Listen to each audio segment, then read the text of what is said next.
sé si sinceramente o porque no conviene señalarlo, así como desde el Pentágono se ha hablado fuerte de algo que ha refutado el propio presidente, obviamente, de que el 30-35% del territorio es ingobernable, y eso también le pega a las Fuerzas Armadas por el papel del narcotráfico. Así también el presidente en la mañanera ha tenido declaraciones fortísimas hacia Estados Unidos por los programas de tráfico de armas supervisado, porque le pega directamente a Joe Biden, porque fue vicepresidente en tiempos de Barack Obama y del otro lado estaba Felipe Calderón. O sea, el hecho de que no lo recojan los grandes medios de comunicación no significa que esto tenga un peso importante, así como hay declaraciones desde Estados Unidos, desde México se habla con los pelos de la burra en la mano. Desde mi perspectiva, ¿qué piensas? No, por supuesto, pero aparte se tienen todas las pruebas. Recordemos algo, ellos aceptan, porque igual como la mayoría de las cosas que pasan en México, por medio de un reportaje de investigación periodístico, se da a conocer que existieron armas que ingresan de forma ilegal a México, pero supervisadas por el gobierno de los Estados Unidos, con la idea de saber hacia dónde terminaban esas armas y tener forma de geolocalizar a los delincuentes que en teoría las iban a obtener. Y lo que pudimos ver es que esas armas terminaron matando a elementos del ejército, a elementos de la marina, a personal civil, a gente de la sociedad mexicana, porque no se llevó a cabo como se tenía que haber llevado a cabo el operativo, ni se hizo el seguimiento ni el procedimiento. Pero voy más allá todavía. El hecho de que en los Estados Unidos nos digan que entre el 30 o el 35% del territorio nacional es ingobernable,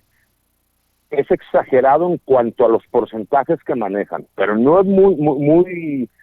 alejado de la realidad. ¿Y a qué me refiero? Yo constantemente en las participaciones que tengo contigo, en las participaciones que tengo al escribir una columna, he dicho que la necesidad que existe de tener un gobierno que no solo luche contra el crimen organizado, se da también por el hecho de que se necesita el apoyo por parte de los municipios y de los estados. Se ha pensado erróneamente que es una obligación única y exclusivamente de la federación el brindar la seguridad pública, cuando esos porcentajes, que para mi consideración son elevados, pero no tendría que existir ni el 1% de ingobernabilidad en un país democrático como México. Y lo que podemos ver de forma clara y sencilla es que hay diferentes regiones del país en donde quien terminan gobernando son los grupos criminales. Hay estados de la República en donde hay más de 14 grupos criminales distintos. Acabamos de ver en el Estado de México cómo fueron asesinados elementos de la Fiscalía de Justicia del Estado de México y de la Secretaría de Seguridad del Estado de México. Y que son crímenes que por supuesto no pueden quedar impunes, pero que se tendrían que prevenir. ¿Qué es lo que nos demuestra esto? Seguimos mandando a nuestros policías a luchar contra criminales que están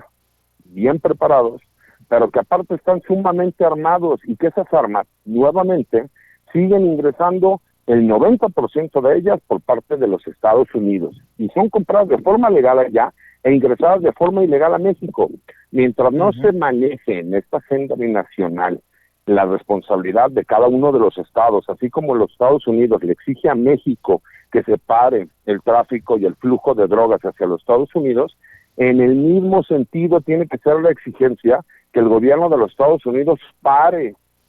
la exportación ilegal de armas de fuego, porque al tener esa capacidad los delincuentes seguiremos viendo desafortunadamente el fallecimiento de elementos policíacos como lo que pasó en el Estado de México. Y eso es el problema de por qué la Guardia Nacional es una Guardia Nacional que realmente está conformada el 70% de ella por elementos de la Marina y del Ejército, por el tipo de capacitación y entrenamiento que tienen para hacerle frente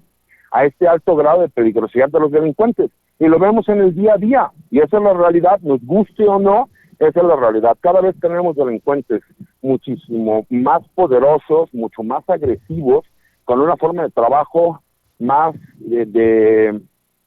como un terrorista,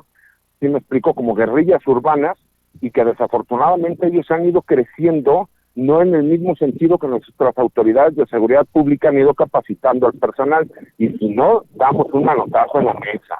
en esa misma necesidad de que pare el flujo de armas de los Estados Unidos hacia México, desafortunadamente seguiremos viendo situaciones como la que acaba de pasar en el Estado de México, donde fallecieron todos estos elementos policíacos.